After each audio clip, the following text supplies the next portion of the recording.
The autumn morning of October 15, 1923, arrived in London with that particular English quality of being neither quite pleasant nor decidedly disagreeable. The sort of morning that made one hesitate between closing the curtains for another hour's rest or rising with purpose to face the day. In the modest but tastefully furnished sitting room of their flat in Chelsea, Tommy and Tuppence Beresford had chosen, as they so often did, to linger over breakfast rather than rush headlong into the uncertain demands of their day. Tommy sat in the wing-back chair nearest the fireplace, the morning edition of the Times folded across his knee. At 34, he possessed the sort of face that suggested reliability without being handsome in any conventional sense. His dark hair was beginning to silver slightly at the temples, and his eyes, a rather penetrating gray-blue, held a quality of patient intelligence. He was dressed in a comfortable but well-tailored suit of charcoal gray, and he regarded the world with the deliberate calm of a man who had learned to think before he spoke. Tuppence, by contrast, could not sit still for more than a few moments at a time. She perched on the arm of Tommy's chair, one leg swinging rhythmically, her blonde hair catching the morning light in a way that suggested either careful arrangement or complete indifference to arrangement with Tuppence. One could never quite be certain which. She was dressed in a fashionable frock of russet and cream, and her eyes, bright, intelligent, and perpetually amused, darted about the room as though searching for some new form of entertainment. "Tommy," she announced, having exhausted her patience with the crossword puzzle she'd begun not 5 minutes earlier, "I am absolutely expiring with boredom. We have been in London for 3 months now, and nothing whatsoever of interest has occurred. Not a single mysterious letter, not one suspicious character, not even a moderately peculiar coincidence. It is," she concluded dramatically, "the most dreadfully tedious autumn of my entire life." Tommy, who had heard variations of this complaint at least twice weekly since the summer, turned a page of his newspaper with deliberate slowness. "My dear, you were complaining only last week that the affair with the Nottingham embezzlers was far too dangerous, and that you long for a period of perfectly ordinary, blessedly uneventful calm." "I was wrong," Tuppence said flatly. "I was entirely, completely, and catastrophically wrong. Boredom, I have discovered, is far worse than danger. At least danger keeps one's blood circulating." Tommy smiled despite himself. It was one of his wife's most endearing qualities, this capacity for absolute certainty about matters. She had believed the precise opposite of not 1 week previous. After 5 years of marriage, he had learned not to point out these inconsistencies. Experience had taught him that Tuppence would look at him with an expression of profound disappointment, that he should fail to understand the perfectly reasonable explanation for this complete reversal of opinion, which she would then provide at considerable length. "Perhaps," he ventured, folding his newspaper, "we might take a holiday. The Devonshire coast this time of year is said to be rather pleasant. Not too many tourists, comfortable hotels." "Devonshire," Tuppence interrupted, her nose wrinkling in an expression of disgust, "is precisely the sort of dreary location where nothing happens, except the regular rival of the tide. I should expire within a fortnight. Besides, I was thinking something rather more along the lines of accepting that position with the detective agency. You remember, what was it called? Sinclair and Associates. They made inquiries about us 3 months ago." Tommy's expression shifted from mild amusement to something more like alarm. "Absolutely not. I have told you repeatedly, you have told me repeatedly," Tuppence said, in a parody of his measured tones, "that engaging in any form of official detective work would be frightfully irresponsible, that we have sufficient income from your investments, that it would be unseemly for people of our station, that I am far too clever to waste my time on such matters, and that this is my personal favorite. I would worry you to death within a month." "All of which happens to be true," Tommy said mildly, "none of which changes the fact that I am absolutely consumed by ennui." Tuppence countered, "Tommy, we cannot spend the rest of our lives being merely comfortable. We did not go through the war and the various excitements that followed our marriage, only to settle into the sort of dull domesticity that makes people look as if they've been preserved in aspic." Before Tommy could formulate a response, Mrs. Hudson, their housekeeper, appeared in the doorway with her particular expression of dignified disapproval. that she reserved for matters she deemed beneath her notice. "A letter, sir," she announced, proffering a silver tray upon which lay a single envelope of distinctly odd appearance. "Hand-delivered this morning by a boy I've not seen before. He was most particular that it should reach Mrs. Beresford personally, and that she should receive it at once." Tuppence's eyes brightened considerably. "How perfectly mysterious!" she exclaimed, reaching for the envelope with the enthusiasm of a child given an unexpected gift. Tommy frowned slightly. "Strange. Our usual correspondence is delivered by the regular post. What made this boy so certain that?" But Tuppence had already torn open the envelope, with a complete disregard for the careful preservation of evidence, a practice that had caused Tommy considerable irritation on numerous occasions. She withdrew a single sheet of heavy cream-colored paper and read its contents, her expression shifting from excitement to puzzlement. "Well," she said slowly, "that is decidedly peculiar." Tommy held out his hand. "Might I see?"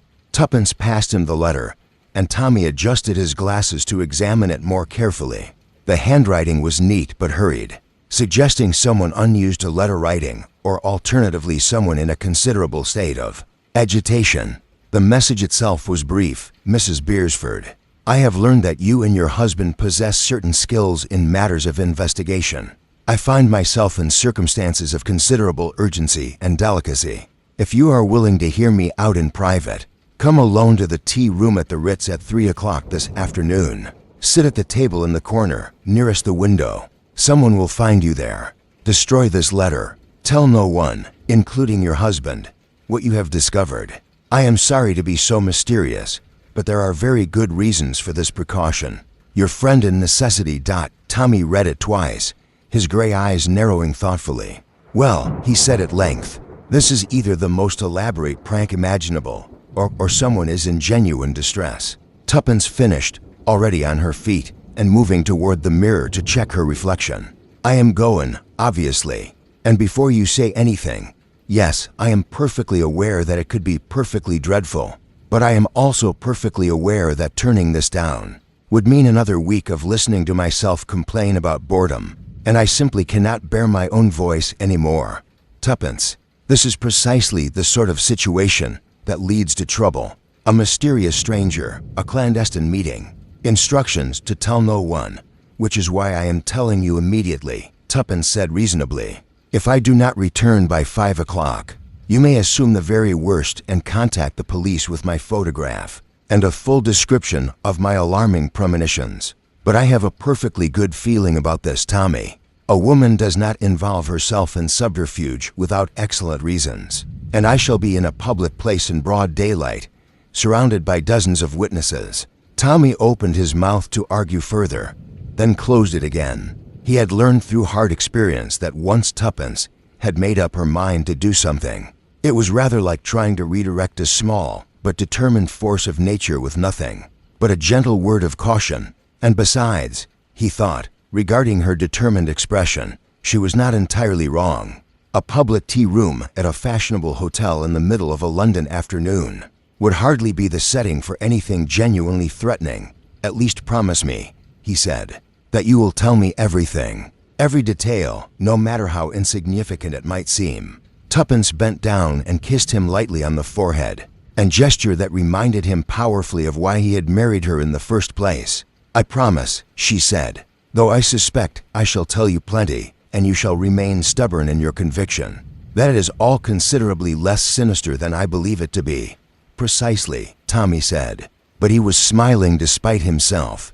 "Go change into something less obviously expensive. If your mysterious stranger has genuine troubles, the sight of a woman in a Chanel frock might unsettle them considerably." Tuppence made a face but departed obediently, and Tommy settled back into his chair with a copy of the Times, though his mind was no longer on the political situation in Germany or the latest developments in the trial at the Old Bailey. Instead, he found himself staring at the letter in his hands, turning it over and over, examining the paper and the envelope for any clue to its sender's identity. The paper was of good quality, expensive, certainly, but not exceptional. The envelope bore no postmark, suggesting that the mysterious boy had indeed hand-delivered it. The handwriting, while neat, had certain peculiarities, the capital letters were slightly oversized, and there was a tendency toward elaborate flourishes that suggested either education abroad or a love of the theatrical. By 2:30 that afternoon, Tuppence was ready for her mysterious appointment. She had dressed herself in a suit of charcoal wool that was elegant without being showy, and her hat, a small close-fitting affair with a modest feather, gave her an air of respectability that seemed calculated to inspire confidence. "I shall wait until 5, Tommy said as she prepared to leave. "If you are not back by then, I shall go directly to the police." "You will do nothing of the sort," Tuppence said briskly. "You will remain here, looking innocent and uninformed. If anything has gone wrong, which it will not, then the police will be far more useful when you appear to know absolutely nothing about it. Goodbye, my dear. Try not to worry. I am far too clever to get myself into any serious difficulty." And with that characteristically confident and almost certainly unwarranted prediction, she departed, leaving Tommy alone with his anxiety and his copies of the day's newspapers, which he read without absorbing a single word. Tuppence sat at the small corner table in the Ritz's tea room, a cup of Darjeeling cooling gently before her, and tried to appear like a woman waiting for an old friend, rather than a woman waiting for a mysterious stranger about whom she knew absolutely nothing. The tea room was crowded with the usual afternoon crowd, well-dressed ladies discussing the latest fashions, elderly gentlemen reading newspapers and pretending not to listen to the conversations around them, and a scattering of younger women who looked like secretaries or shop girls, taking their half-day off. She had arrived deliberately early, which meant she had now been sitting for some 15 minutes watching the door with what she hoped was an expression of casual disinterest. In reality, her heart was beating rather faster than normal, and she was acutely conscious of the peculiarity of the situation. It was precisely the sort of situation that Tommy would have spent several weeks discussing in minute detail before deciding that it was almost certainly unwise, which was, of course, precisely why she had not told him all the details. He need not know that the letter had instructed her to come alone and tell no one. The spirit of marital honesty, she had decided, did not require the communication of every trivial detail. A woman appeared at her elbow. She was perhaps 50, though her face had that carefully maintained quality of a woman who had fought an ongoing battle against time and was winning through sheer force of will and expensive cosmetics. Her hair was hidden beneath a fashionable cloaky hat, and her dress was of excellent quality, though not ostentatiously so. She sat down in the chair across from Tuppence without invitation. "Mrs. Beresford," she said quietly, "thank you for coming. I was not certain you would." "Nor was I," Tuppence admitted. "You have rather an unusual way of making acquaintances. Most people prefer introductions through mutual friends or chance meetings at social events. Most people do not find themselves in my circumstances," the woman said. She glanced around the tea room, her sharp eyes taking in every detail. "My name is Margaret Cartwright. I knew your husband's mother during the war. Not well, but well enough to understand that both you and he are people of a certain discretion and intelligence." Tuppence's eyebrows rose slightly. "How very interesting. Tommy has never mentioned a Margaret Cartwright." "He would not have," the woman said. "Our acquaintance was brief and, I have always believed, best forgotten. But I find myself, at present, in a situation where I am running out of people I can trust, and your husband's reputation for solving small mysteries has not gone unnoticed in certain circles. My husband," Tuppence said carefully, "does not work as a professional investigator. He has a considerable income from investments and is content to pursue hobbies rather than occupations." "Yes, I am aware of that," Margaret Cartwright said, "which is precisely why I am approaching you, rather than some official detective. I need someone who is not bound by professional obligations or legal restrictions. Someone who will investigate a matter that is, technically speaking, perhaps not entirely a matter for the police." "You are being remarkably vague," Tuppence observed, signaling the waitress for another cup of tea. "Vagueness is a necessity at present," the woman replied. "I have reason to believe that my niece, Catherine Cartwright, has disappeared. Not run away, disappeared. She was supposed to arrive at her friend's house in Wimbledon 2 weeks ago. She never arrived. The railway company assures me she did get on the train from Cambridge. She did not get off at Wimbledon. nor at any of the stops after it. She has simply vanished. Have you informed the police? Tuppence asked, though she already suspected the answer. I did not, Margaret Cartwright said quietly, for reasons that I shall explain. Catherine is 25 years old, unmarried, and somewhat headstrong. She was traveling to Wimbledon to visit her friend Miss Dorothy Hartley. When she failed to arrive, I naturally assumed she had taken it into her head to change her plans. But then I received a letter, posted from London, a postmark from Kensington, 2 days after her disappearance. She withdrew an envelope from her bag and laid it on the table between them. Tuppence picked it up carefully. The handwriting was young and somewhat irregular, suggesting it was written in haste or under duress. Aunt Margaret, it read, I cannot explain everything now, but I am safe and well. I must ask you, please, for your own safety, to tell no one of my whereabouts and to encourage no one to search for me. There are circumstances that I cannot detail, but they are serious and potentially dangerous. I shall contact you again within the month with further information. Please trust me in this. Do not contact the police. Do not attempt to find me. I am doing what I must, and I beg you not to interfere. Your loving niece, Catherine. Well, Tuppence said, setting the letter down carefully. That is rather concerning. Quite, Margaret Cartwright agreed. What makes it more concerning is that I have reason to believe Catherine's disappearance is connected to something that happened in this house some 20 years ago. A rather nasty business involving a man named Stephen Hartwell. Tuppence leaned forward slightly. Tell me about Stephen Hartwell.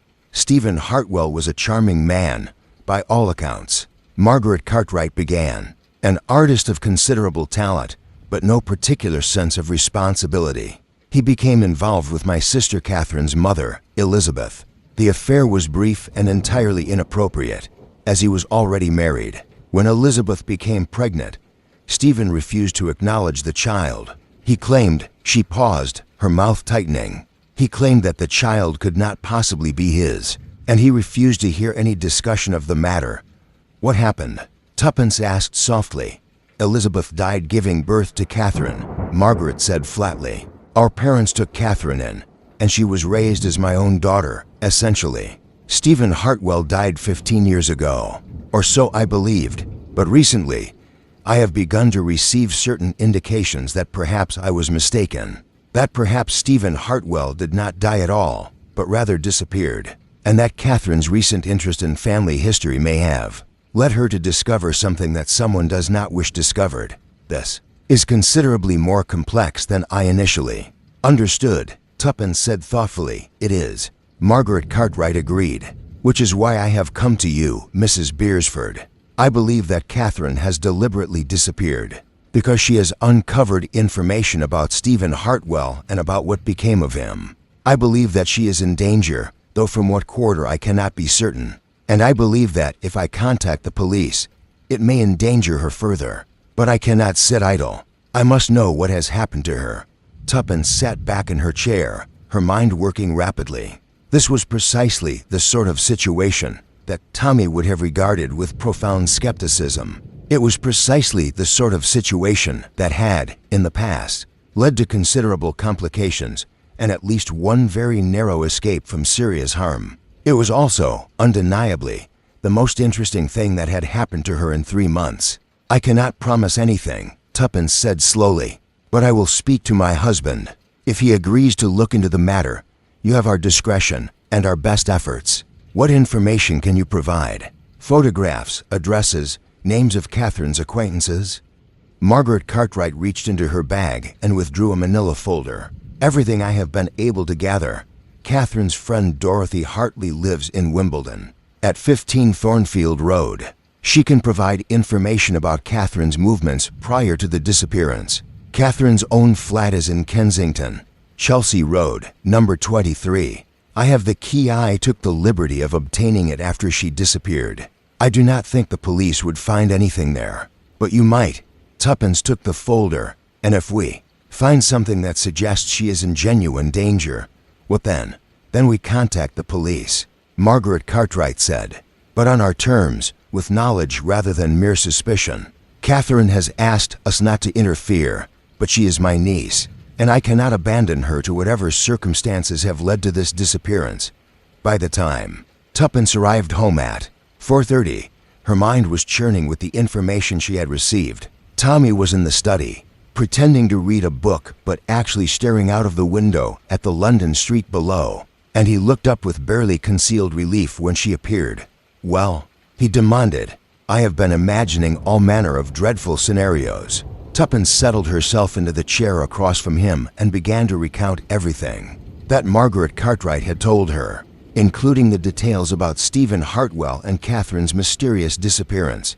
Tommy listened without interrupting, his expression growing more grave with each detail. When she finished, he sat in silence for a long moment. "This is a terrible idea," he said finally. "This is a genuinely dreadful idea, and I am not going to allow it." "Allow?" Tuppence raised an eyebrow. "Tommy, we are married, not medieval. You do not allow me to do anything, and besides, I have already agreed to investigate." "You have agreed to what?" Tommy's voice rose slightly. "You have already committed us to a course of action that involves missing persons, mysterious disappearances, and a situation that has all the hallmarks of genuine danger. I have agreed to discuss it with you," Tuppence said calmly, "which I am doing. And now you are going to tell me that you have decided it is an absolutely fascinating case, and that we shall investigate it together, because if you do not, I shall investigate it alone, and I suspect you will find that considerably more concerning." Tommy opened his mouth, closed it, and then began to laugh despite himself. "You are incorrigible." "Entirely," Tuppence agreed. "So, shall we begin with Catherine's flat or with her friend Dorothy?" The flat at 23 Chelsea Road presented itself as a modest but carefully maintained residence of the sort, occupied by young women of respectable background who preferred independence to the constraints of living with family. The building was late Victorian, solid and respectable, and the landlady who let them in regarded Tommy and Tuppence with the particular suspicion that landladies reserve for people asking questions about their tenants. "Miss Cartwright is away," the woman said firmly, standing in the hallway as though prepared to prevent them from ascending further. "And I do not allow visitors in the flats when the tenants are not present." Tommy produced a letter that he had spent the previous evening forging with impressive ingenuity. It purported to be from Margaret Cartwright, authorizing them to inspect the flat on her behalf due to a family matter. The landlady examined it with the skepticism it deserved, but was apparently satisfied by Tommy's air of quiet confidence and the fact that Tuppence had provided the correct flat number and had mentioned several accurate details about the building. "Half an hour," the woman said finally, "no more, and nothing to be disturbed." The flat was small, a sitting room, bedroom, and tiny kitchen, but it was organized in a way that suggested an orderly mind and a woman of considerable intelligence. Books lined the shelves, not in random piles, but carefully organized by subject. Political theory, history, and biography dominated, with a scattering of novels and poetry collections. The furniture was modest but well chosen, and there were no signs of disorder or haste, no evidence of immediate disappearance, Tommy observed, moving slowly through the sitting room. No signs of struggle, no indication of emergency. Whoever packed Catherine's bag did so deliberately and with careful consideration. Tuppence was examining the desk, a small mahogany affair covered with papers, correspondence, and what appeared to be research notes. "Tommy, look at this." She held up several sheets of paper covered in Catherine's handwriting. The notes were dated over a period of several months and concerned Stephen Hartwell, but it was not merely biographical information. Catherine had been investigating something. Court records, newspaper clippings, and birth records were all carefully annotated. She was trying to establish paternity, Tommy said quietly, reading over Tuppence's shoulder. She knew about her father, and she was attempting to build a legal case. See, she has the dates of her mother's involvement with Hartwell carefully documented, and she has birth records establishing her birth 9 months later. But why? Tuppence wondered. If Hartwell is dead, what legal case could she possibly pursue? Perhaps not legal in the criminal sense, Tommy said slowly, but if there is money involved, if Hartwell had an estate that was never properly distributed, Or if there is a question of inheritance, then Catherine would have had every reason to investigate. But that does not explain the disappearance. They continued to search the flat with increasing care. In a small drawer beneath Catherine's bed, they found something that changed the entire character of the mystery. It was a newspaper clipping from 15 years previous, dated the day after Stephen Hartwell's supposed death. The headline read, "Local artist dies in tragic accident. Stephen Hartwell found drowned in Thames."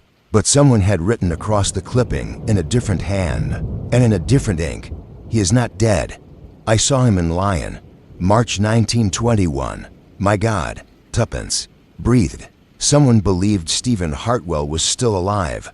Someone, Tommy corrected, whose handwriting does not match Catherine's. This was written by someone else. Someone who had reason to believe Stephen Hartwell survived his apparent drowning. They brought the clipping and several of Catherine's notes back with them, having carefully photographed the rest of the flat with a small camera that Tommy kept for such purposes. The landlady's warning of 30 minutes had long passed, but she seemed to have accepted that nothing untoward was occurring and had retreated to her own quarters. Their next stop was Wimbledon and the residence of Dorothy Hartley, the friend Catherine was supposed to have visited. The house was larger and more prosperous than Catherine's flat, suggesting a family of considerable means. Miss Dorothy Hartley herself appeared to be in her late 20s, with the sort of carefully maintained appearance of a woman for whom looks and social position were matters of considerable importance. "Catherine is missing," Dorothy said, when they had explained the purpose of their visit and produced another of Tommy's carefully forged letters, this one from Margaret Cartwright's solicitor. "But that is extraordinary. She was supposed to arrive 2 weeks ago. When she did not, I assumed she had decided to postpone the visit. We had not made definite plans. You see, it was rather a sudden arrangement." "How sudden?" Tuppence asked gently. "Catherine telephoned me perhaps a week before she was supposed to arrive," Dorothy explained. "She said she was coming to London for a short visit and asked if she could stay with me for a few days. I said yes, naturally, but then she never arrived. I did wonder about it. But Catherine is she is rather unconventional. I thought perhaps she had decided to do something else instead." "Did she mention why she was coming to London?"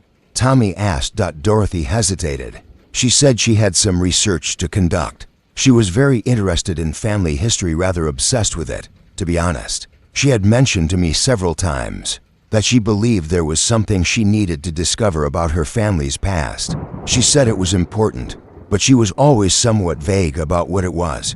And you have not heard from her since?" Tuppence pressed. "Not a word," Dorothy said, which was rather unlike her. She was always quite conscientious about such things. "Is she all right? Has something happened to her?" Tommy and Tuppence exchanged glances. "We are not certain," Tommy said carefully, "which is why we are attempting to determine where she is and what may have occurred." As they were leaving, Dorothy called after them. "One more thing, Catherine mentioned that she had made contact with someone who had information about her father. She was rather excited about it, I recall. She said the person had contacted her and was willing to meet with her in London. I remember being rather surprised because it seemed to have happened quite quickly." This revelation set off all of Tommy's alarm bells. Someone had contacted Catherine, someone who claimed to have information about Stephen Hartwell, and shortly after that contact, Catherine had disappeared. "We need to find out who that person was," he said to Tuppence as they walked back to the motor car. "And we need to find out what information they claim to have." That evening, they made a discovery that escalated the situation considerably. Tommy, who maintained several contacts from his wartime intelligence work, made a discreet inquiry with an old friend at Scotland Yard. The response came late that night, in the form of a telephone call. "Your girl, Catherine Cartwright," the voice said without preamble. It was Inspector Jameson, a man whom Tommy had worked with on several occasions in the past. "She hasn't turned up at any of the usual places, but something rather interesting turned up yesterday. A body was found in the Thames near Hammersmith. Woman, approximately 25, blonde hair, dressed in traveling clothes. She'd been in the water for perhaps 2 weeks. The dental records match the dental work of a Catherine Cartwright, registered with a dentist in Kensington. The world seemed to tilt slightly for Tommy. "They are certain?" he asked quietly. "As certain as these things can be," Jameson replied. "We are attempting to contact next of kin now. I thought you might want to know, given your interest in the family. I assume Miss Cartwright was someone of your acquaintance." "Yes," Tommy said quietly. "She was." After he hung up the telephone, Tommy sat for a long moment staring at nothing. Then he went to find Tuppence, who was reading in the drawing room. "Catherine Cartwright is dead," he said without preamble. "Her body was found in the Thames 3 days ago. The police believe she has been dead for approximately 2 weeks, roughly the time of her disappearance." Tuppence's book fell from her hands. "But that cannot be," Margaret said. "Catherine had written to her that she was safe. The letter could have been written prior to her death," Tommy said grimly. "Or it could have been written by someone else, as a method of discouraging investigation. Either way, we are no longer investigating a disappearance, Tuppence. We are investigating a murder." The telephone call to Margaret Cartwright was one of the most difficult conversations Tommy had ever had to conduct. The woman's initial shock gave way to a terrible, desperate silence when Tommy explained what the police had discovered. When she finally spoke, her voice was barely above a whisper. "Are they certain? Could there be a mistake?" "The dental records matched," Tommy said gently. "I am very sorry, Miss Cartwright. I know this is a terrible shock." "I had hoped," Margaret said. And then she seemed unable to continue. "Finally, when will they let me see her?" "The police will contact you with those details. I believe they will ask you to identify her formally, or they may request information from her dentist or her doctor. I am very sorry for your loss." After he had given her some time to compose herself and made arrangements to visit her the following day, Tommy hung up and found Tuppence sitting by the window, staring out at the London street below. "This changes everything," he said quietly. "This is no longer a matter of investigation for a private concern. This is a murder, and it is now properly a matter for the police. But we continue investigating," Tuppence said. "It was not a question." "We do," Tommy agreed, "because the police will see this as a straightforward case of a young woman who fell or jumped into the river. There's no obvious crime scene, no obvious motive, no obvious suspect. They will close the case within a month, mark it down as death by misadventure, and move on to matters that seem more pressing. And we believe there is more to it," Tuppence said, turning from the window to look at him. "I believe," Tommy said carefully, "that a young woman who had just discovered something important about her family's past has been murdered in a way that could be made to look like an accident. And I believe the two things are connected." They spent the next 2 days conducting interviews. They spoke with Catherine's family doctor, who confirmed that Catherine had always been in excellent health and had never displayed any tendency toward depression or despair. They spoke with her university professors, who described her as an exceptional student with a keen mind for historical research. They spoke with her neighbors in Chelsea Road, who confirmed that she had seemed perfectly normal in the days before her disappearance.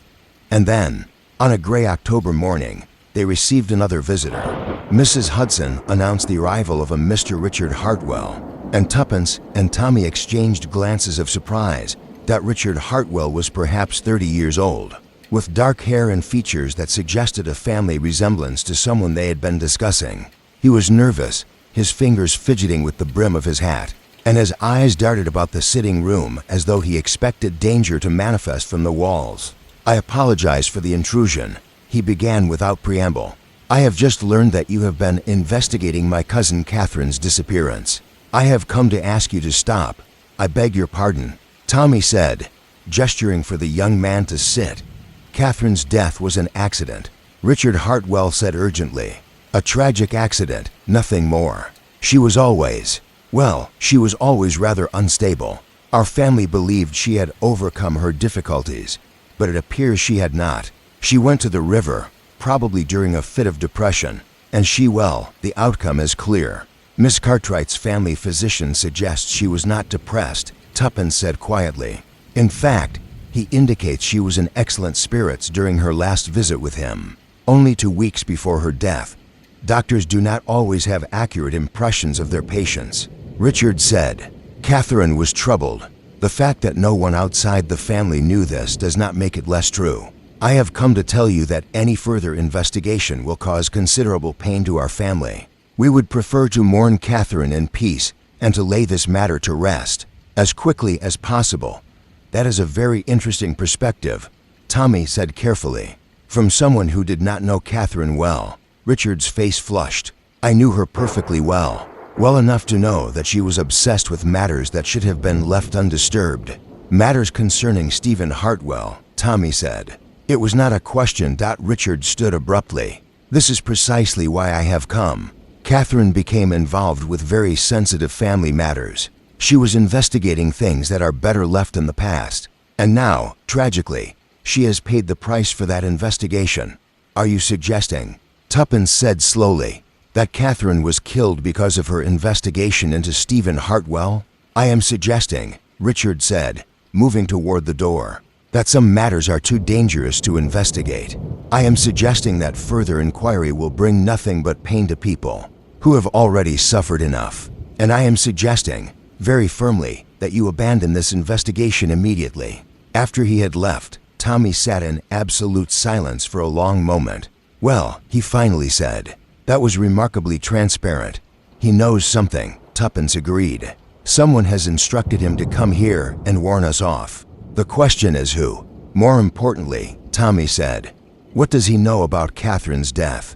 He spoke with unusual certainty about Catherine being depressed when her own family insists she was not, and he spoke with remarkable assurance about why Catherine was killed. "Because I think there is no doubt that was what he was attempting to tell us." Over the next few days, a pattern began to emerge. They spoke with the police inspector who had found Catherine's body, and he mentioned, almost in passing, that Catherine's shoes had been found on the embankment near where the body was discovered. But there was something about his tone that suggested he had reservations about the case himself. "Between you and me," Inspector Jameson said quietly when Tommy pressed him, "the evidence does suggest it was likely suicide or accidental death. But there are one or two small peculiarities. Miss Cartwright's clothing, for instance, it showed no signs of prolonged immersion in water. She should have been in the river for approximately 14 days. But the condition of her dress suggested perhaps 2 or 3 days at most, and there was a mark on her wrist, rather like a bruise from having been gripped forcefully. Yet you are pursuing no further investigation," Tommy observed. "What would you have me investigate?" Jameson asked. "Based on what evidence? The mark on her wrist could have been from anything, and the condition of her clothing could be explained by any number of factors. Currents, the temperature of the water, where exactly she spent time in the water. Without something more concrete, I have nothing to take to my superiors. If I were to provide you with evidence of motive and opportunity," Tommy said, "would you reopen the investigation?" Jameson's expression grew guarded. "If you had evidence of actual crime, you would be obligated to bring it to us immediately." "Of course," Tommy said, but he did not have such evidence, not yet. What he had was suspicion, speculation, and a growing sense that Stephen Hartwell, or the truth about his death and disappearance, lay at the center of everything. Their investigation took an unexpected turn when Tuppence received a telephone call from a woman who refused to give her name. The voice was cultured and careful, and the message was brief. "If you wish to understand what happened to Catherine Cartwright, go to the British Museum, the Egyptian Gallery, at 3 o'clock tomorrow. Wait by the mummy of Sekenenri. Someone will find you there." Tommy's immediate reaction was one of profound alarm. "Absolutely not. This is precisely how people get lured into dangerous situations. The message could be from anyone: the murderer, an accomplice, a trap of some kind. Or it could be from someone who has information about Catherine's death," Tuppence countered. "Someone who is afraid to approach us directly, for whatever reason." "Which is precisely what makes it dangerous," Tommy said. "A person who is afraid to approach us directly is a person who has very good reasons for secrecy." In the end, they compromised. Tommy would accompany Tuppence to the British Museum, but would remain at a distance, positioned where he could observe her interaction with whoever approached. It was not an ideal solution, but it was better than her going alone, which was her alternative. The next afternoon found Tuppence standing before the mummy of Sekenenri, trying to appear interested in the ancient Egyptian, while actually being very much aware of everyone in the gallery. Tourists moved slowly past, guides gestured at cases of ancient artifacts, and scholarly visitors examined display cases with intense concentration. A woman appeared beside her. She was perhaps 45, with gray-streaked hair and a thin, intelligent face. She wore a coat that had seen better days and carried herself with the particular dignity of someone who had once had money and position and now struggled to maintain. "Both, Mrs. Beresford," the woman said quietly, not looking directly at Tuppence, but maintaining her gaze on the ancient mummy. "My name is Eleanor Vickers. I was, at one time, married to Stephen Hartwell." Tuppence's eyes widened. "I thought Stephen Hartwell drowned 15 years ago. That is what everyone believes," Eleanor said, "and for the sake of peace, I allowed that belief to persist. But Stephen did not drown. He survived, and he has lived in hiding for the past 15 years. Catherine Cartwright discovered this fact, and for her discovery, she was killed." Eleanor Vickers led Tuppence out of the museum and to a small tea shop in Bloomsbury, where they sat in a booth far from other patrons. Tommy, watching from across the street, saw the meeting conclude, but was unable to hear the words exchanged. When Tuppence finally emerged and walked back to their planned meeting point, her expression was grave. Stephen Hartwell did not attempt to drown himself by accident, she reported to Tommy as they drove back to Chelsea. According to Eleanor Vickers, he disappeared deliberately, staging his own death. The police found a body in the Thames, and it was identified as Stephen Hartwell based on clothing and general description. But the body was not actually Stephen Hartwell. It was a vagrant of similar build and age. Stephen paid a man named Caldwell to arrange the entire affair. Caldwell was an underworld figure with connections to all sorts of unsavory business. After Stephen's death, Stephen went to ground on the continent, living under an assumed name. "Why?" Tommy demanded. "Why stage his own death? What possible reason could he have?" "Money," Tuppence said simply. "Eleanor told me that Stephen was deeply in debt. He had gambling debts primarily, but also debts to various creditors. He knew that his creditors were about to take him to court, and he would have faced ruin. So he arranged to disappear, to allow everyone to believe he was dead, and Eleanor would be able to collect on his life insurance a policy worth a considerable sum. The money allowed her to maintain her lifestyle, though of course she was not supposed to spend it on her own comfort. The understanding was that Stephen would eventually resurface, and they would have access to the funds together." "Did he resurface?" Tommy asked. "Not for many years," Tuppence said. "Eleanor eventually heard from him. He was living in Lyon, under the name Stephen Hartwell. He had supposedly established himself in business, something legitimate and respectable. But then, several years ago, Eleanor learned that someone was asking questions about Stephen. Someone was investigating whether he was actually dead or whether his death had been faked." "Catherine," Tommy said. Yes, Catherine had, through her research into family records and historical documents, discovered certain inconsistencies in Stephen's death. Birth records, marriage certificates, and property transactions all seemed to suggest that Stephen had been involved in some complex financial maneuvers shortly before his death. She became curious and then obsessed. She began asking questions of the solicitors who had handled Stephen's estate. She contacted the insurance company. She was attempting to build a case that his death was fraudulent, and someone discovered that Catherine was making these inquiries. Tommy said slowly, "Someone did." Tuppence confirmed. "Eleanor does not know who, but approximately 3 weeks ago, just after Catherine had begun her investigations in earnest, someone contacted Eleanor. They claimed to know about Stephen. They claimed to know what had really happened, and they demanded money, a considerable sum, in exchange for keeping quiet about it." Eleanor was being blackmailed, Tommy said. "Precisely.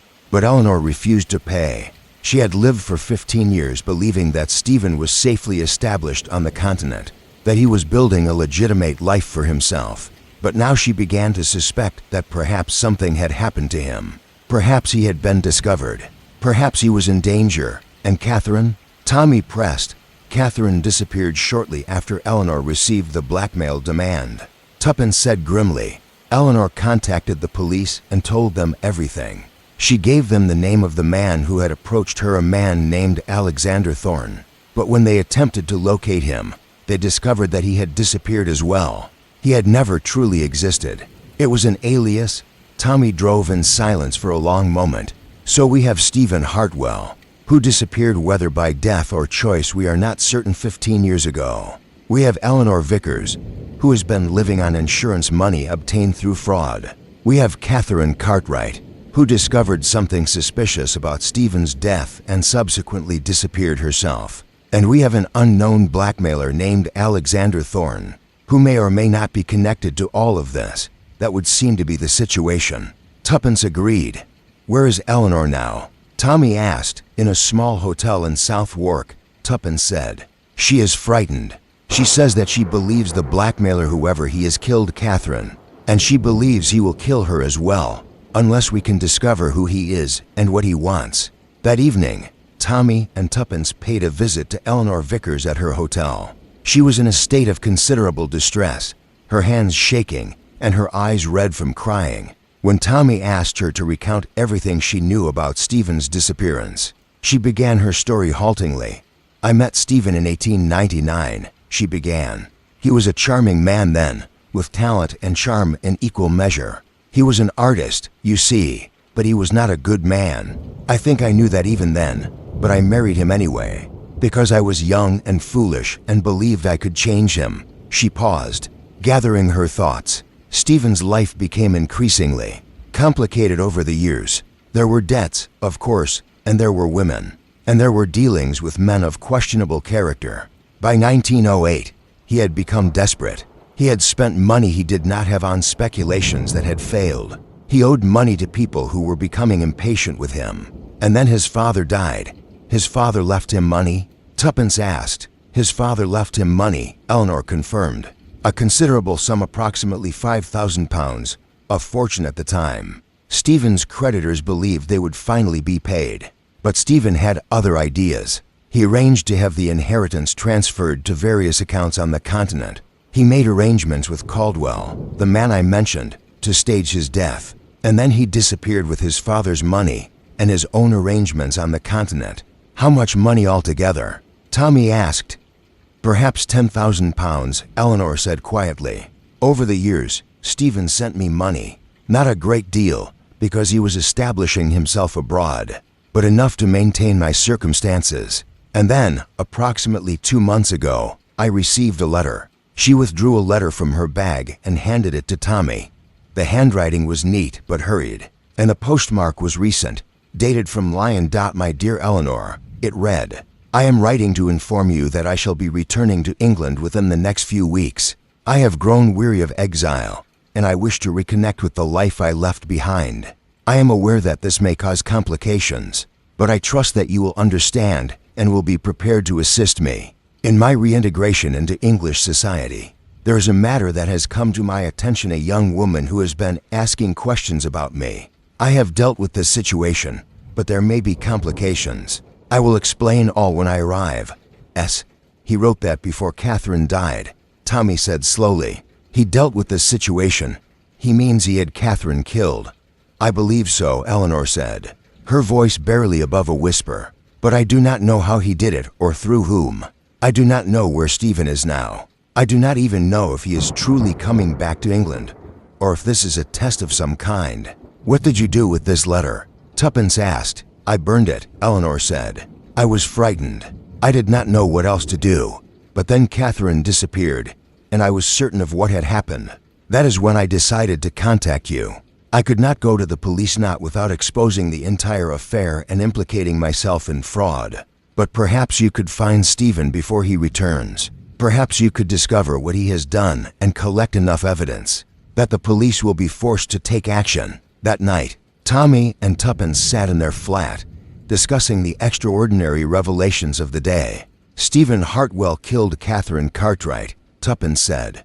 Or he had her killed. The question is how he accomplished it when he was supposedly in Lyon. He would have had to hire someone, Tommy said thoughtfully. Someone local who could intercept Catherine at the railway station or somewhere along her journey. Someone who could make her disappearance look like an accident. And that someone could be Richard Hartwell, Tuppence said. He knew about the investigation. He knew about Catherine's interest in Stephen. He warned us away from the investigation. With surprising knowledge of Catherine's supposed depression, he is family, Tommy agreed. Stephen might well have contacted him, asked him to handle the matter quietly. Richard, as Stephen's closest living relative and heir, might well have had strong motivation to ensure that the truth about Stephen never emerged. So what do we do? Tuppence asked. We wait, Tommy said. We monitor Eleanor's movements. We attempt to discover whether Stephen Hartwell has actually returned to England, and if so, where he is. And we gather any evidence that might lead the police to reopen their investigation into Catherine's death. 3 days after their meeting with Eleanor Vickers, Tuppence received a note that made her blood run cold. It was delivered by a uniformed messenger, and it bore no signature. The message was simple: stop your investigation. You are in danger. Leave London immediately. This is your only warning.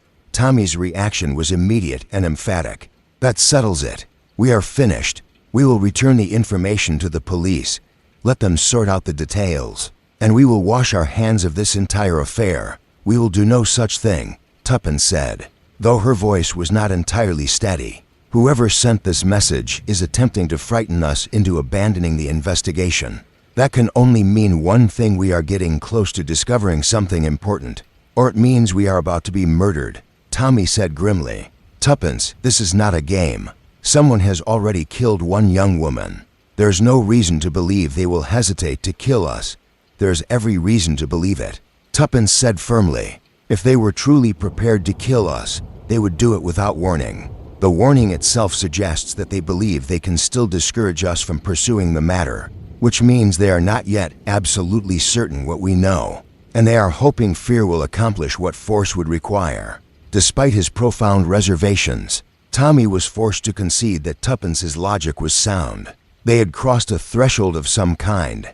The warning suggested that whoever was orchestrating events was becoming concerned about their investigation. That same evening, they received a telephone call from Inspector Jameson at Scotland Yard. His tone was terse and urgent. Beresford, there's been a development. Eleanor Vickers has been rushed to hospital. Someone attempted to poison her. She consumed a mixture of arsenic that was placed in her evening tea. She survived because she took only a small quantity, and because she began vomiting almost immediately. She's conscious, but she's very frightened. We shall come to the hospital immediately, Tommy said. At St. Bartholomew's Hospital, they found Eleanor in a private room, attended by 2 uniformed police officers. She was pale and shaken, but her mind was clear. The doctor had induced vomiting as soon as she arrived, and they had been able to remove most of the poison before it could do serious damage. Someone entered your room, Jameson explained, and placed the arsenic in your tea while you were in the bathroom. Your landlady saw a man leaving in haste, but can only provide a vague description: tall, dark hair, wearing a gray coat. It was a warning, Eleanor said, her hands shaking.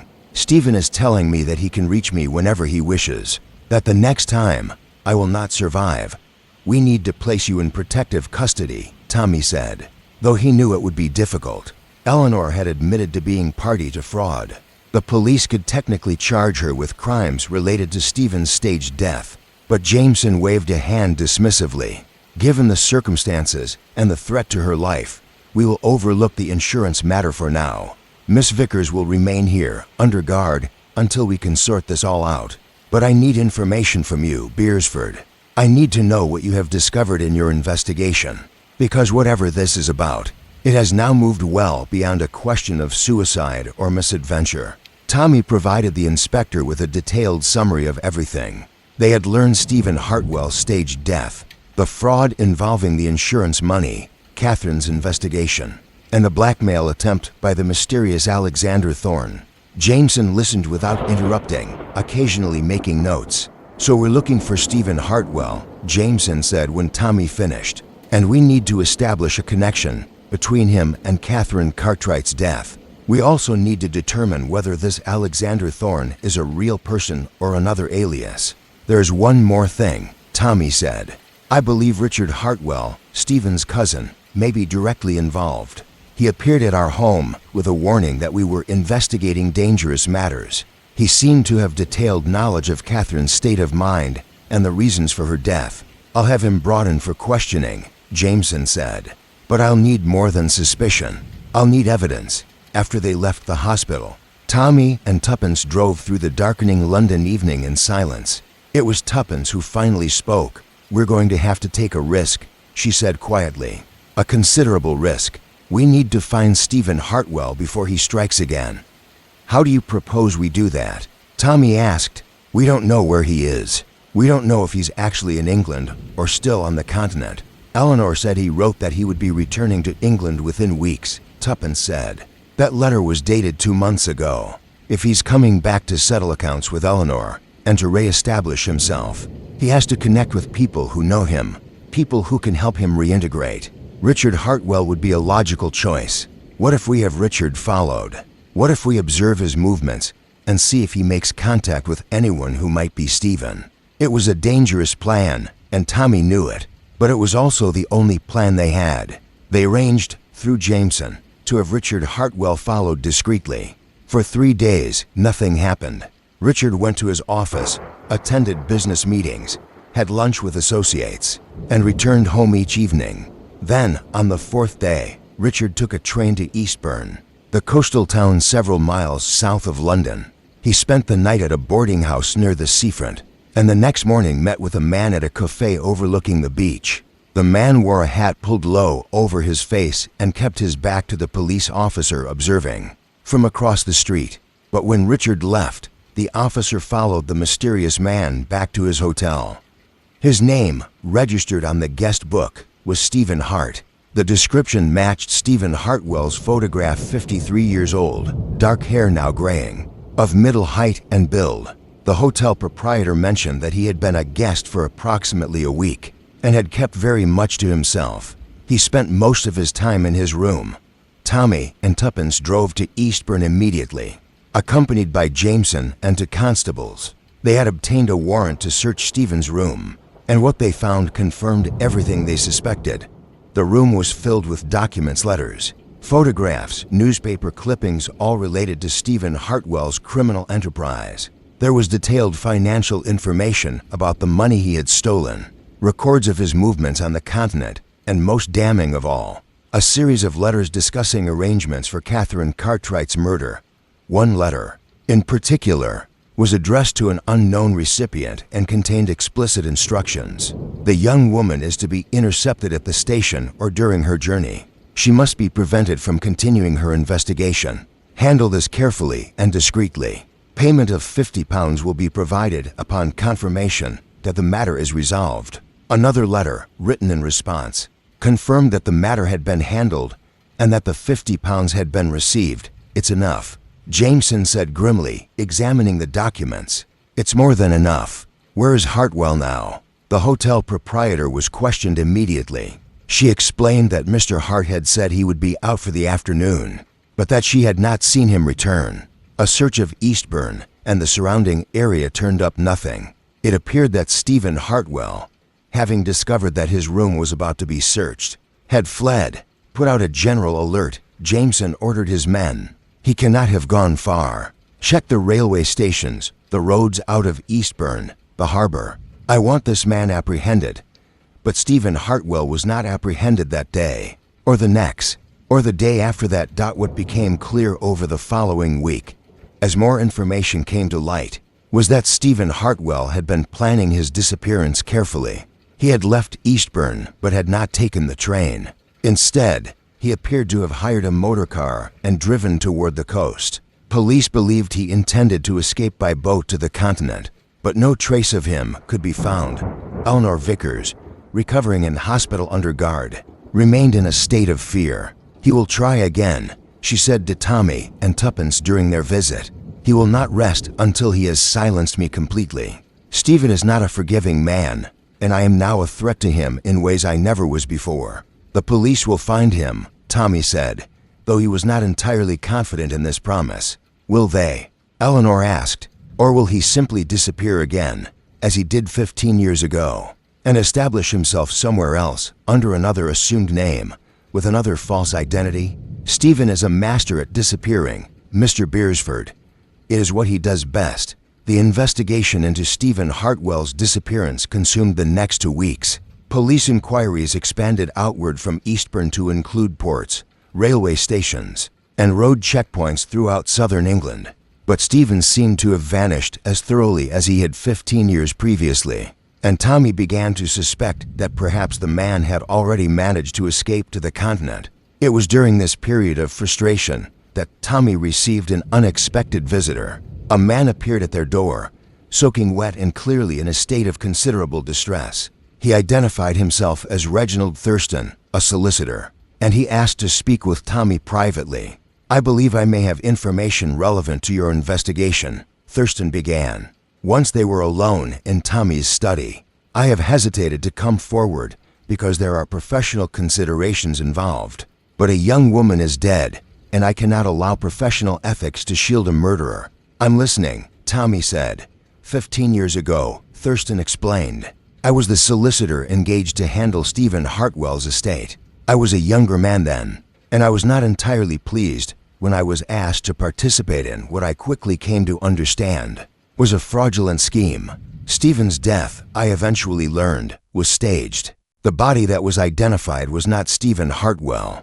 I was instructed, in exchange for a considerable sum of money, to help falsify the death certificate and to arrange matters so that the insurance claim could be processed. "You committed fraud," Tommy said quietly. "I did," Thurston admitted, "and I have regretted it every day since. But at the time, I was a young man with heavy debts and an ailing mother. Stephen offered me enough money to solve all my problems, and I took it. I have paid for that choice many times over. What is it that brings you here now?" Tommy asked. "Stephen has contacted me," Thurston said. "He sent me a message indicating that he intended to return to England and re-establish himself. He requested that I assist him in reconnecting with his financial assets and in arranging legal documentation to support his re-emergence. The message was not explicit, but the implication was clear. If I refused to help him, there would be consequences. And you have decided to inform the police?" Tommy asked. "I have decided to inform you," Thurston said, "because I believe you are closer to the truth than the police are, and because Stephen's message contained a detail that I believe is crucial to understanding where he has gone." He withdrew a letter from his jacket. The message was brief but contained a significant phrase. "I shall be staying with our old friend from Lyon. He owes me a considerable debt, both financial and personal. You may expect to hear from me within the month." "His old friend from Lyon," Tommy repeated. "Do you know who that might be?" "I do not," Thurston admitted, "but I know someone who might. There was a man named Philippe Beaumont who was Stephen's associate on the continent. They were involved in various business ventures together. When Stephen's message arrived, my first thought was that perhaps Beaumont was the old friend in question." Over the next several days, Tommy worked with Inspector Jameson to investigate Philippe Beaumont. What they discovered was that Beaumont had, in fact, come to England approximately a month previous. He had entered through the port at Southampton and had taken up residence in a modest boarding house in South Wark, not far from where Eleanor Vickers had been staying. "That's our connection," Jameson said. "Beaumont arrives, likely to help Stephen arrange his affairs and his re-emergence. Stephen uses Beaumont as a base of operations. Beaumont is the one who arranges for Catherine to be killed, and Beaumont is the one who attempts to poison Eleanor. The question is," Tommy said, "where are they now?" "Beaumont is also missing. It was Tuppence who provided the breakthrough. She had been reviewing all the documents and correspondence that had been found in Stephen's hotel room, looking for any detail that might have been overlooked. In a seemingly innocuous letter from Stephen to Beaumont, she found a reference to the old place near the Downs, which she recognized as a description of Hurstmonceau, a small village in Sussex where Stephen had owned property years before. "Do you think they might have gone there?" she asked Tommy. "It's worth investigating," Tommy said. He contacted Jameson immediately, and within hours, they were driving toward Sussex in a police motorcar, accompanied by several constables. The old property near Hurstmonceau was a remote farmhouse, surrounded by fields and woodland. It showed signs of recent occupation, smoke rising from the chimney, evidence of recent supplies delivered to the door. Jameson ordered the constables to surround the house while he and Tommy approached cautiously. The confrontation, when it came, was sudden and violent. As Jameson raised his hand to knock, the front door burst open and a man Philippe Beaumont presumably emerged wielding a pistol. He did not fire immediately, apparently hoping to use the weapon to intimidate rather than to maim. But Tommy, moving with the reflexes he had developed during his wartime service, lunged forward and tackled Beaumont to the ground. The pistol went off, the shot whizzing harmlessly into the air, and within seconds, Jameson had subdued the man. Stephen Hartwell emerged from the house with his hands raised. He was not armed, and he did not resist when the constables took him into custody. His face was gaunt and weary, and his eyes held the desperate expression of a man who understood that his time of reckoning had finally arrived. Inside the house, they found evidence of careful planning and ruthless organization. Correspondence detailed Stephen's entire scheme, the staged death 15 years prior, the elaborate financial arrangements, the plan to murder Catherine Cartwright, and the subsequent attempts to silence Eleanor Vickers. Beaumont was clearly Stephen's agent in England, the man who had carried out the physical aspects of the crimes, while Stephen directed from the continent. "I did not wish to kill the girl," Stephen said during his interrogation at Scotland Yard. His voice was cultured and almost reasonable, which somehow made it more chilling.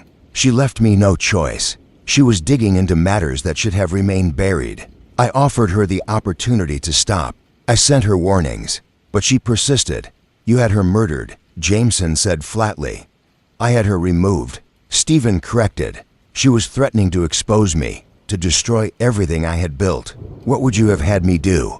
Allow her to ruin me?" The trial of Stephen Hartwell took place in December 1923, despite his legal representation and his attempts to claim that he was merely directing a business operation and that Beaumont had acted independently in murdering Catherine. The evidence was overwhelming. The letters found in his possession made clear his intent and his involvement in the planning of Catherine's death. Richard Hartwell's testimony given, reluctantly but ultimately truthfully established, that Richard had been approached by Stephen and had been offered money to discourage investigation and to provide warnings to Tommy and Tuppence. Both Stephen and Philippe Beaumont were found guilty of murder. Stephen was additionally found guilty of fraud relating to the insurance scheme that had enabled his escape 15 years previously. Both men were sentenced to death and were executed at Pentonville Prison in January 1924. The trial concluded with dramatic finality, but it was not the end of the story. There remained loose ends to be tied, mysteries to be explained, and a final gathering that would bring all the pieces of the investigation into focus. On a cold afternoon in mid-December, Tommy and Tuppence invited all the key players in the case to their drawing room in Chelsea. It was perhaps theatrical, perhaps indulgent, but Tommy felt that a formal summary was required not for the benefit of the police, who understood the matter perfectly well, but for the sake of the truth itself, and for the satisfaction of those who had been touched by the affair. Margaret Cartwright sat in the chair nearest the fireplace, her face showing the lines of grief, but also, perhaps, a slight sense of resolution. Eleanor Vickers was present as well, recovered now from her poisoning and preparing to face the consequences of her long collaboration with Stephen's fraud. Inspector Jameson attended in an official capacity, though he had grown fond of Tommy and was willing to participate in his somewhat unorthodox approach to concluding the investigation. "I believe," Tommy began, standing with his back to the fireplace in a manner that Tuppence found slightly amusing, "that we have reached a point where the entire truth of the matter should be laid out clearly, for the record and for our collective understanding. The case of Catherine Cartwright's death and the crimes of Stephen Hartwell involves deception, fraud, murder, and a fascinating example of human nature's capacity for self-deception and justification." He turned to address Margaret directly. "Your niece, Catherine Cartwright, was not a victim of random circumstance or a tragic accident. She was murdered deliberately and with premeditation, because her investigation into her family history threatened to expose a complex web of crimes that had been carefully hidden for 15 years. What began as simple genealogical curiosity became dangerous when Catherine discovered evidence that her father, Stephen Hartwell, had not actually died in the way that official records indicated. Catherine's methodology was sound," Tommy continued. gesturing toward several documents arranged on the table. She examined birth records, marriage certificates, property transactions, and insurance documentation. She discovered that Stephen Hartwell had engaged in a series of elaborate financial manipulations. In the weeks before his supposed death, she contacted Eleanor Vickers, which was, I believe, the critical error, and Eleanor, frightened by the implications of Catherine's questions, made the mistake of consulting with Stephen himself. Eleanor nodded miserably. Tommy did not blame her. She was a woman who had been trapped in an impossible situation, complicit in fraud, and now forced to face the consequences of decisions made long ago in desperation. Stephen, learning that his carefully constructed fiction was unraveling, made a decision. Tommy said quietly. He decided that he could not allow Catherine to continue her investigation. He could not risk exposure, not after so many years of successfully hiding his true identity and his true nature. So he arranged, through Philippe Beaumont, for Catherine to be removed. How was it done? Margaret asked, her voice barely above a whisper. Catherine was intercepted at the railway station in London, Tommy explained. Beaumont, whom she did not know, approached her while she was waiting for her connection to Wimbledon. He claimed to be a friend of Eleanor's, sent to guide her to a different destination. He offered her a cup of tea at the station cafe, which was laced with a sedative. Once Catherine lost consciousness, Beaumont carried her to a location along the Thames. She was placed in the water while already unconscious, and she drowned without ever regaining awareness of what was happening to her. Margaret made a small sound of distress. Tuppence reached over and took her hand. The police, Tommy continued, were meant to conclude that Catherine had either committed suicide or had fallen in the water accidentally. The letter that Eleanor received, the letter in which Catherine claimed she was safe and well, was almost certainly not written by Catherine. It was almost certainly composed by Stephen or Beaumont, designed to discourage further investigation and to suggest that Catherine had run away voluntarily. But we discovered inconsistencies, Jameson interjected. The state of Catherine's clothing, the mark on her wrist suggesting she had been gripped forcefully, the evidence that she had been in the water for a considerably shorter period than 15 years, would have made seem likely. These inconsistencies would have remained unexplained, Tommy said, if Eleanor Vickers had not found the courage to come forward. The truth is, Catherine Cartwright was murdered by a man she had never met, for the crime of being curious about her family history, and for the further crime of threatening to expose the truth about her father. He turned to address Eleanor. You have suffered for your decisions, Miss Vickers. You will likely suffer further. But I believe it is important for you to understand that you are not solely responsible for Catherine's death. You are a woman caught in circumstances not of your making, manipulated by a man who was willing to commit any crime to protect his interests. The remainder of the afternoon was spent in detailed discussion of the financial aspects of the case, the legal implications of Eleanor's involvement in the insurance fraud, and the various threads that had led to Stephen's discovery and capture. As the gathering was breaking up, Margaret Cartwright approached Tommy and Tuppence privately. I have been thinking, she said, about what to do with Stephen's remaining estate. Most of it was obtained through crime and fraud, but there was a portion that came legitimately from his father's inheritance and from his legitimate business dealings on the continent. I would like to establish a memorial fund in Catherine's name, something that might help young women scholars pursue research without fear of persecution or harm. That is a beautiful idea, Tuppence said quietly. It will not bring Catherine back, Margaret said, but perhaps it will honor her memory and her courage in pursuing the truth, wherever it might lead. But the story was not quite finished. There remained one final revelation, one last confrontation that would add an unexpected dimension to the case and test Tommy and Tuppence's resolve in ways they had not anticipated. It came in the form of a letter that arrived at their flat on the day after Stephen Hartwell's execution. The handwriting was careful and measured, and the return address indicated that it had been posted from Pentonville Prison. My dear Mr. and Mrs. Beresford, the letter began, I hope you will forgive the liberty I am taking in writing to you directly.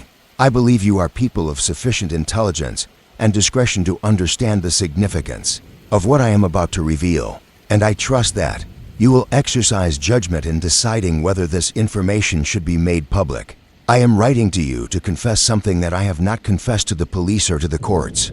I am writing to tell you that I did not act alone in arranging for Catherine Cartwright's death. There was another person involved, another person who had equal motivation to ensure that Catherine's investigation did not succeed. I am referring to my cousin, Richard Hartwell. The letter went on to detail how Richard, learning from Stephen that Catherine was investigating the family history, had taken it upon himself to facilitate the murder. He had provided Beaumont with Catherine's travel plans, had suggested the method of her death, and had worked with Stephen to ensure that the investigation would be discouraged. Richard had believed, the letter suggested, that he was protecting not only Stephen's interests but his own. Richard was Stephen's closest living relative and his heir. If Stephen were exposed as a fraud and a murderer, Richard's own inheritance would be jeopardized.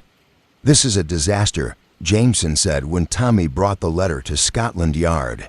"If Richard was involved in planning Catherine's death, we should have charged him as an accessory to murder. But without Stephen's confession, we have no evidence beyond this letter, and a letter written by a condemned man after his trial is ended would be questioned by any defense attorney.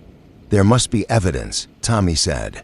"There must be correspondence, financial records, something that ties Richard to the crime." But when they searched Richard Hartwell's residence and his office, they found nothing. Richard had been careful. He had destroyed any evidence that might connect him to the murder. The only proof was Stephen's letter, which Richard's defense team would argue was either fabricated or written by a desperate man, attempting to exact revenge on a relative who had not helped him. It was Tuppence who realized what had to be done. "We need to confront him," she said to Tommy. "We need to make him understand that we know what he did, and we need to see if we can force him to confess. That is precisely what we cannot do." Tommy said, "Any confession obtained through intimidation would not be admissible in court. And if we are wrong, if we confront an innocent man based on the word of a murderer, but we are not wrong," Tuppence said with certainty, "I have gone over the evidence again and again. The timing of Richard's warnings to us, his knowledge of Catherine's supposed depression, his familiarity with the details of her investigation, these are not the actions of an innocent man. And there is one more thing." She withdrew a document from her bag. "I have been reviewing Richard's bank records, which I acquired through Inspector Jameson's official authority. 3 weeks before Catherine's death, Richard withdrew a considerable sum of cash, £1,000. He never deposited it back in the bank. When I asked him about it, he claimed it was for business investment, but the business in question showed no record of receiving any such investment. That is significant," Tommy admitted, "but it is not conclusive proof." "It is enough for what I have in mind," Tuppence said.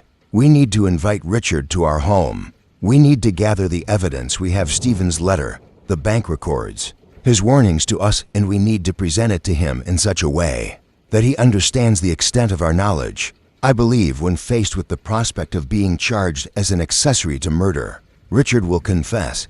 Tommy was deeply uncomfortable with this plan. It had too many elements of risk and too many possibilities for going wrong. But he also recognized that Tuppence was likely correct in her assessment. Richard was a weak man, and weak men often break under the pressure of being confronted with the truth of their own actions. Richard Hartwell arrived at their flat on a gray December afternoon, somewhat suspicious but not yet frightened. He accepted tea and settled himself in the drawing room with an expression of guarded courtesy.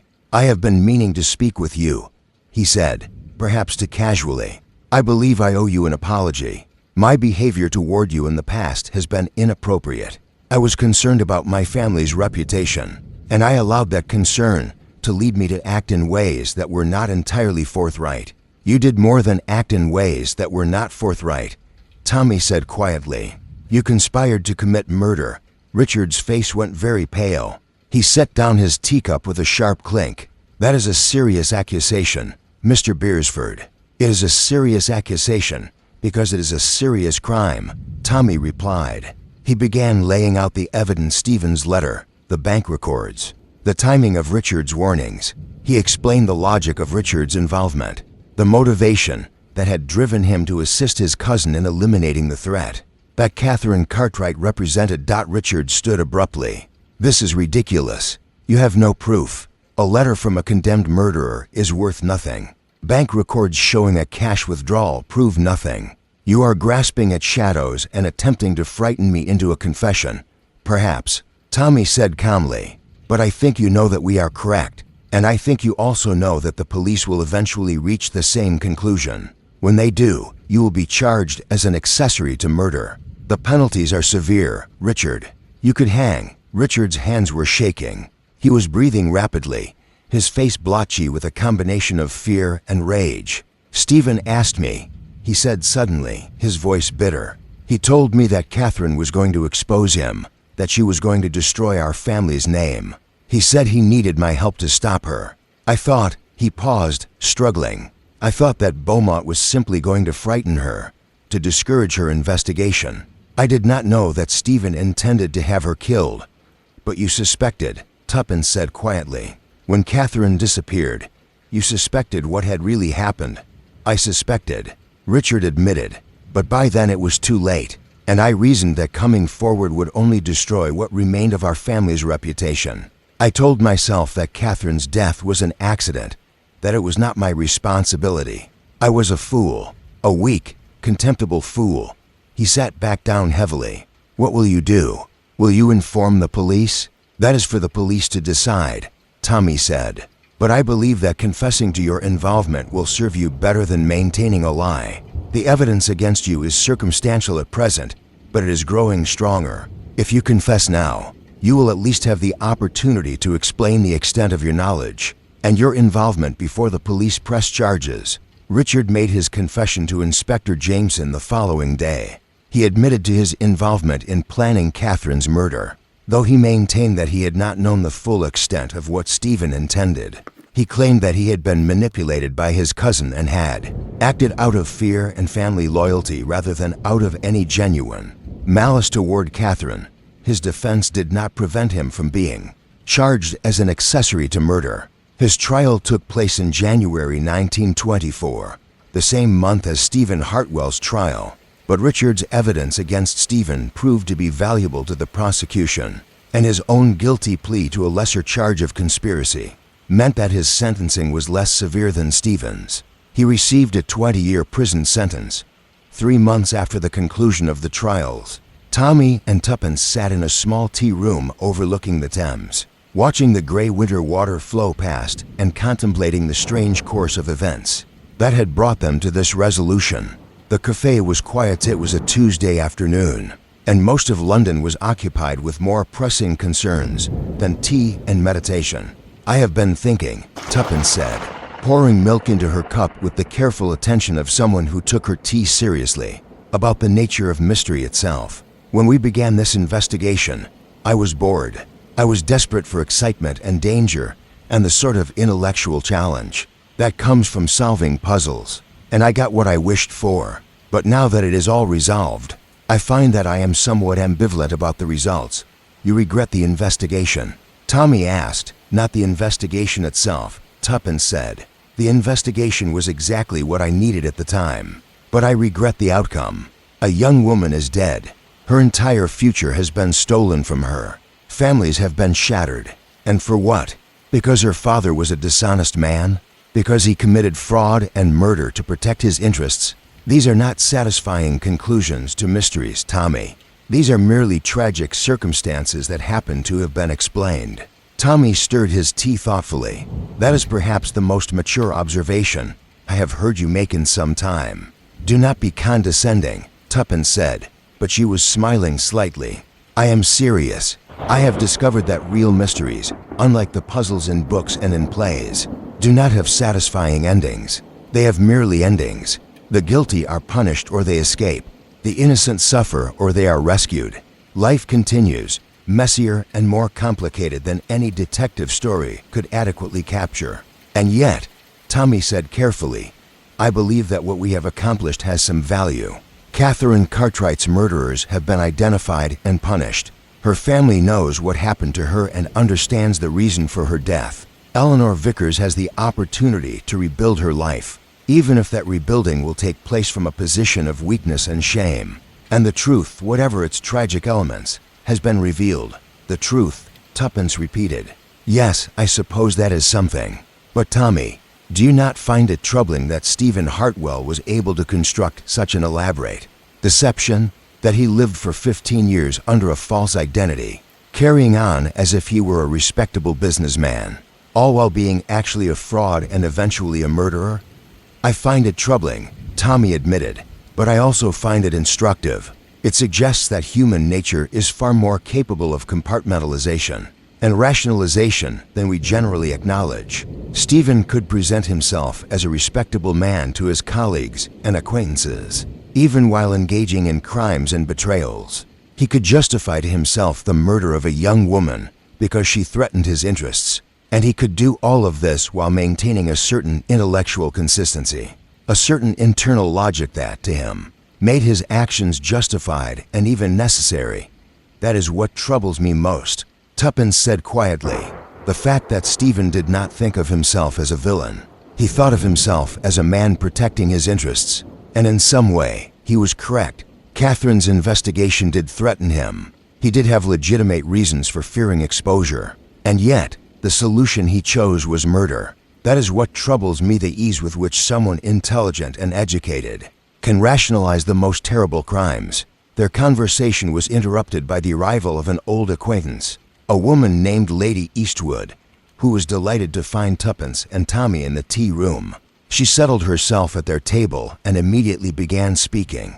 I have just been reading about the Stephen Hartwell case in the papers, Lady Eastwood said. Quite extraordinary. They say you two were instrumental in solving the mystery. How remarkably clever of you both. Of course, I always knew you were people of considerable talent, but this is quite exceptional.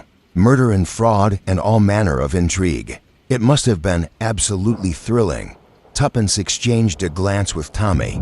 It was thrilling. She agreed, though also, in many ways, quite dreadful. Dreadful. Lady Eastwood seemed puzzled by this response. But surely the important thing is that the guilty have been punished and justice has been served. Justice was served, to a degree, Tommy said. But a young woman is still dead, and no amount of punishment for the guilty can bring her back. The thrill of investigation and the satisfaction of resolution are considerably diminished by the permanent nature of death. Lady Eastwood left after half an hour, and Tommy and Tuppence were alone again with their cooling tea and their thoughts. There is one thing I have been wondering, Tuppence said, and I have not asked you about it. What do you think happened to Stephen Hartwell in those 15 years when he disappeared?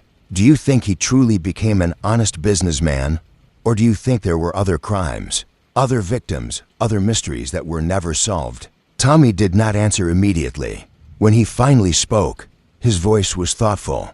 I believe Stephen Hartwell was a man without conscience, a man for whom morality was merely an external constraint to be manipulated or avoided rather than an internal guide. I believe that in those 15 years on the continent, he committed acts that we will likely never know about.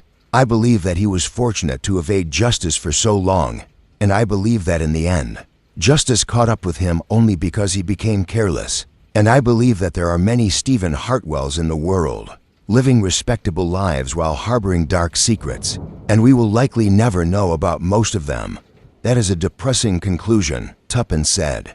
It is a realistic conclusion, Tommy replied, but it is also a conclusion that is not without some hope, because there are also people like Catherine Cartwright who are willing to pursue the truth even when it is dangerous. And there are people like Inspector Jameson who are committed to justice even when it is difficult.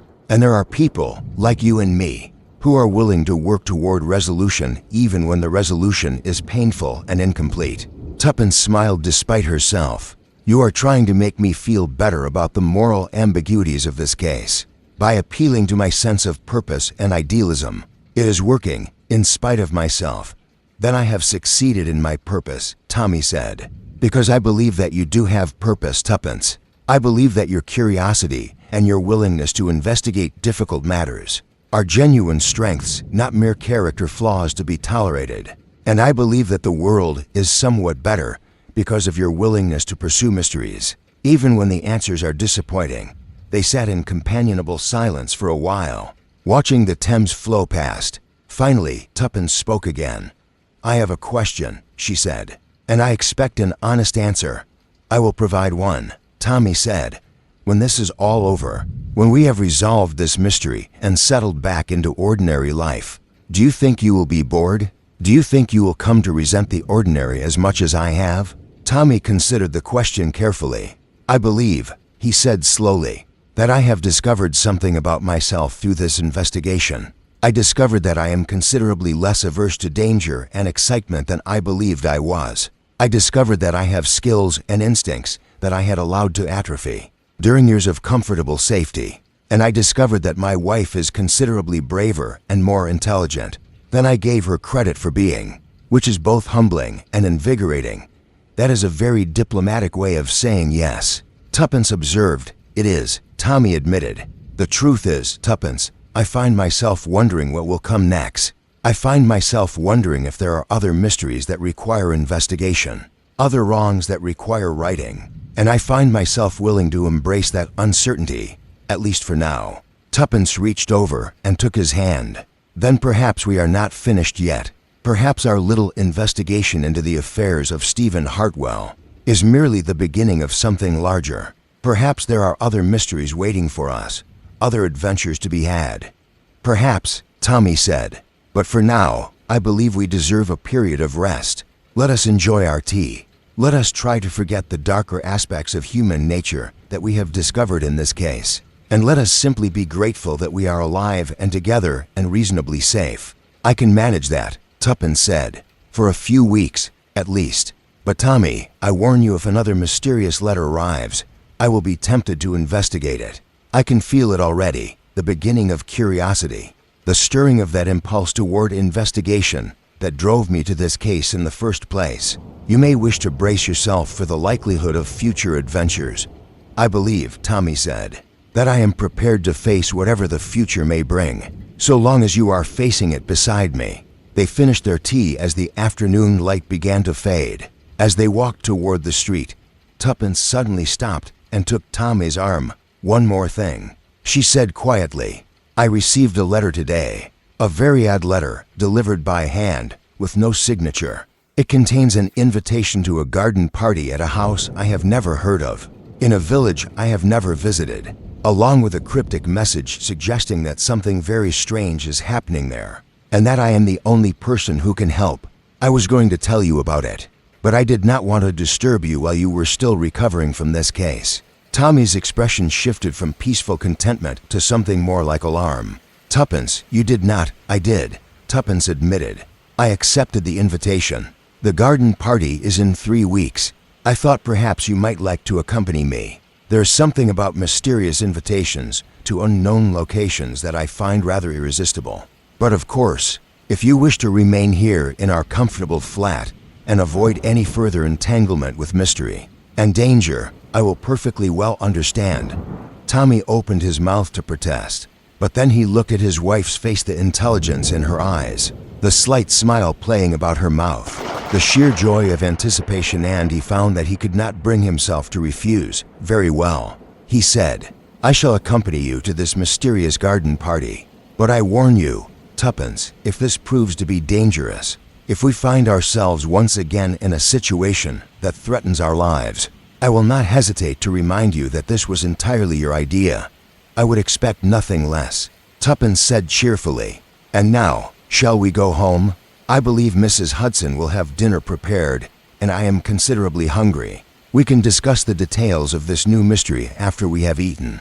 As they walked back through the London evening, the lights of the city beginning to glow in the gathering darkness, Tommy found himself smiling despite his reservations. He had learned something through this investigation, something about himself and about his wife, and about the nature of life itself. He had learned that safety and comfort, while desirable, were not sufficient to make life meaningful. He had learned that danger and mystery, while frightening, could be transformative. And he had learned that the most important thing was not whether the ending of a story was satisfying, but whether one had someone worth sharing the story with beside him. Tuppence walked with a spring in her step and a sense of anticipation in her posture. She was already, he knew, imagining the possibilities of the garden party mystery.